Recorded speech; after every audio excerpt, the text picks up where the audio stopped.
हाँ जी, क्या हाल चाल, कैसे हैं आप लोग। आई होप आप सब अच्छे होंगे। मैं भी एकदम अच्छा हूँ। बच्चों, फर्स्ट ग्रुप के पेपर फाइनली खत्म हुई।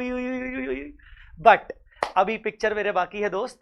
क्या पिक्चर बाकी क्या है? ग्रुप 2 है, और ग्रुप 2 के लिए आपको उतना ही जोश बना के रखना है जितना जोश आप ग्रुप 1 पर बना के रखे हुए थे। बेटा please just take a long breath, just relax. और मैं बता रहा हूं, अभी तक तुमने बहुत बहुत बहुत अच्छा काम किया है, एंड मुझे तो तुम पे बहुत विश्वास है। तुम्हें अपने आप पे विश्वास है कि नहीं?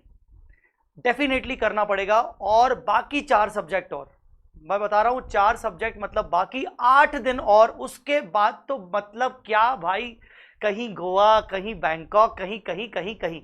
तो चलो वो वाली बातें होती रहेंगी। 8 दिन आपको बहुत जबरदस्त तरीके से अपना जोश कायम रखना है। और अब आने वाला है हमारा exam, that is advance accounts.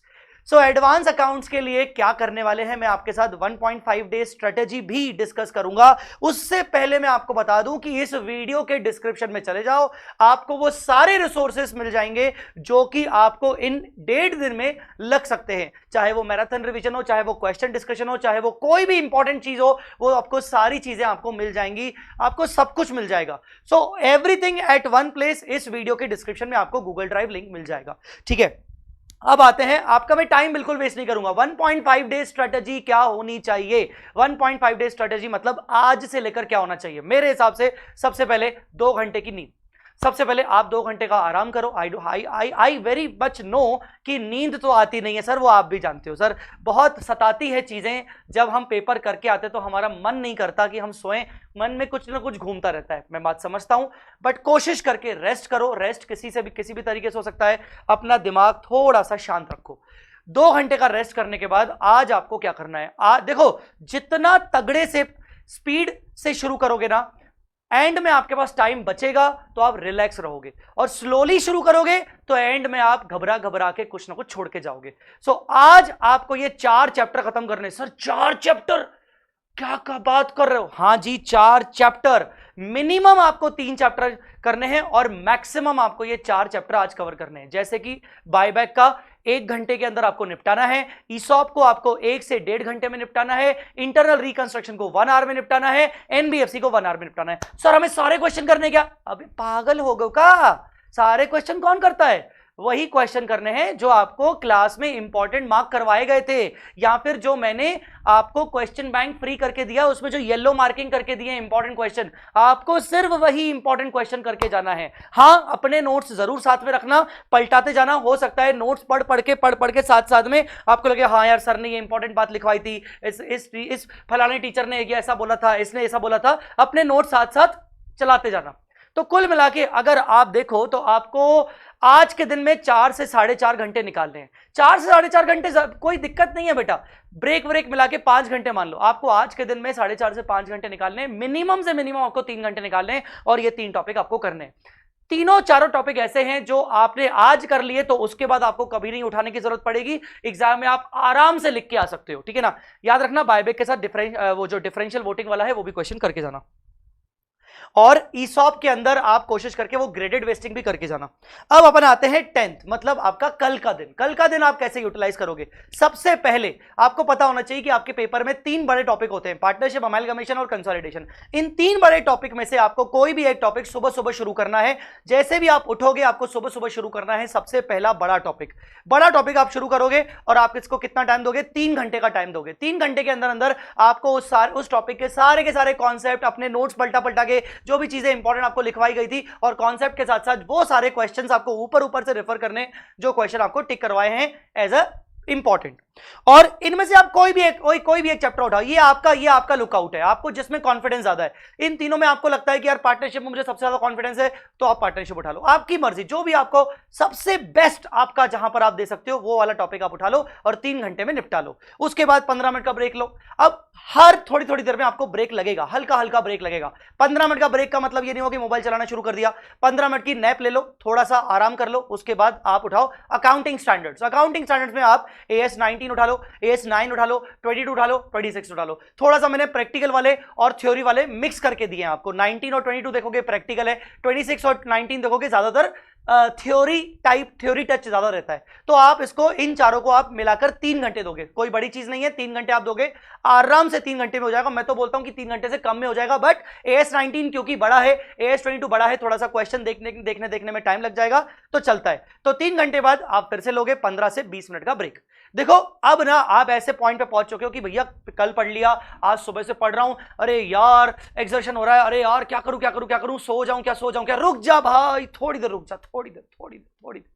कितनी देर सर? 2.5 घंटे, थोड़ी देर और रुक जा, और इस 2.5 घंटे में तू नेक्स्ट बिग टॉपिक उठा ले। सर नेक्स्ट बिग टॉपिक मतलब वही तीनों में से कोई एक टॉपिक तू ऊपर उठा चुका है, अब बाकी की तीनों में से कोई एक, फिर से एक और टॉपिक उठा ले। अगर याद रखना कंसोलिडेशन अमलगमेशन उठा रहे हो तो उसमें नोट्स टू अकाउंट्स का ध्यान रखना, क्योंकि एग्जाम में तुम्हें नोट्स टू अकाउंट्स प्रॉपर बना के आने पड़ेंगे। अगर कंसोलिडेशन की बात करूं तो कंसोलिडेशन में वो profit and loss consolidation statement भी देख के जाना, बहुत ही आसान, बहुत ही आसान यार, पानी कम चाहे, मैं तो भगवान से यही रिक्वेस्ट करूंगा कि वही आ जाए, ठीक है ना, बहुत ही आसान है, ठीक है ना। तो कुल मिला के नेक्स्ट कोई बिग टॉपिक उठा लेना, 2.5 से 3 घंटे में कर लेना। अब तुम बहुत ऐसे स्टेज पे पहुंच चुके होगे कि सर अब द मुझे ना सर मुझसे बियर नहीं हो रहा, मैं समझता हूं, इसीलिए तुम 1 घंटे की नींद कर लेना।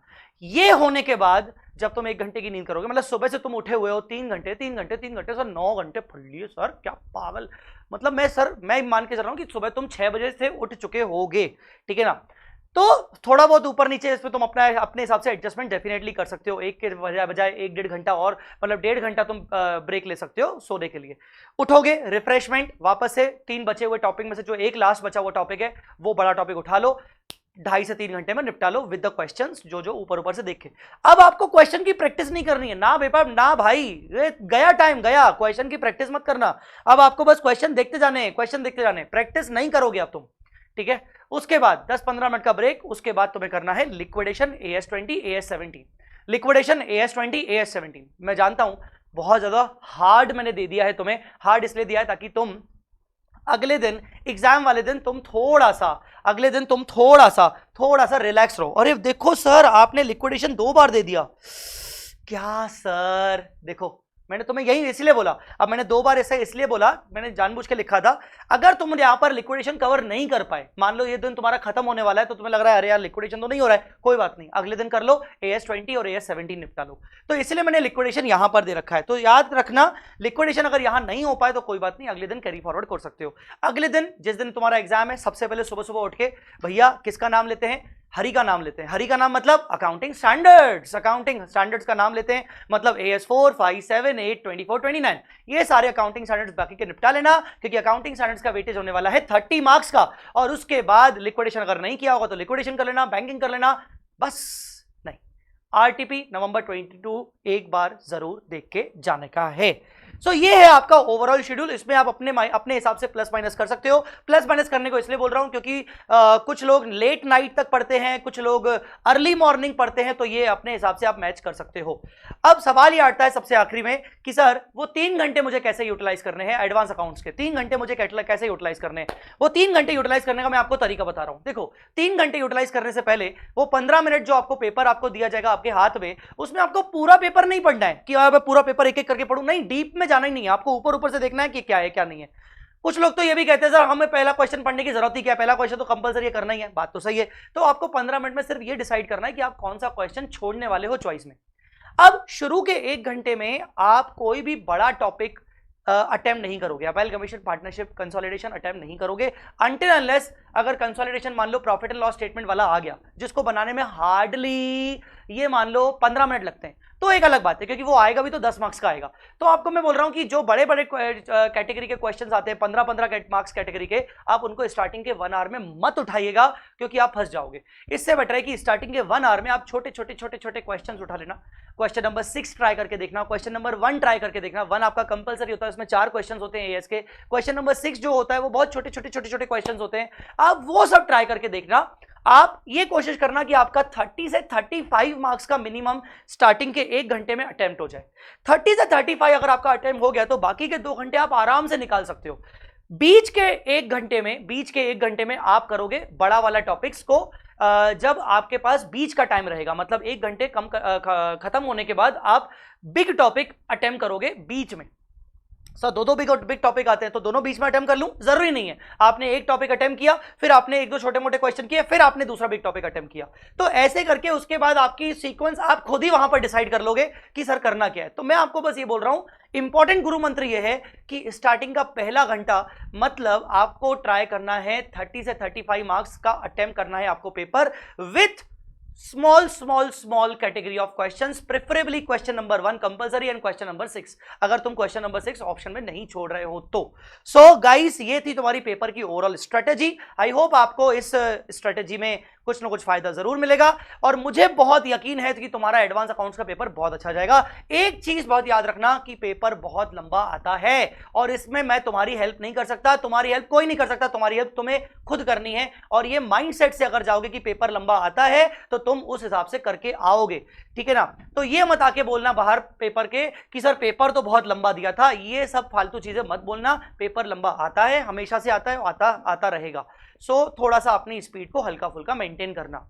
या फिर लगता है कि मैं पूरा 100 मार्क्स का पेपर अटेम्प्ट नहीं कर पाऊंगा तो मिनिमम 80 मार्क्स का अटेम्प्ट करने की कोशिश करना with proper handwriting, proper presentation, amalgamation, consolidation, इन सबके नोट्स टू अकाउंट्स प्रॉपर बनाना, जर्नल एंट्री में नरेशन जरूर लिखना, ये सब चीजों पर ध्यान रखना, ठीक है ना।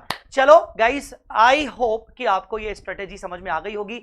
मुझे यकीन है कि आपका पेपर बहुत अच्छा जाएगा और इस वीडियो के कमेंट में जरूर बताना कि सर आपको ये स्ट्रेटेजी कैसी लगी और आपको कितना कॉन्फिडेंस है और आपका पेपर में 80 मार्क्स आएंगे कि नहीं। इस बार 80 पार करना है भाइयों बहनों, ठीक है ना। तो कमेंट में मुझे जरूर बताना। ये वीडियो प्लीज प्लीज प्लीज सबके साथ शेयर करना और एग्जाम होने के बाद मुझे अपना रिप्लाई जरूर देना, मुझे व्हाट्सएप पे या फिर टेलीग्राम पे। Thank you so much guys, all the very best, bye bye, take care, God bless you.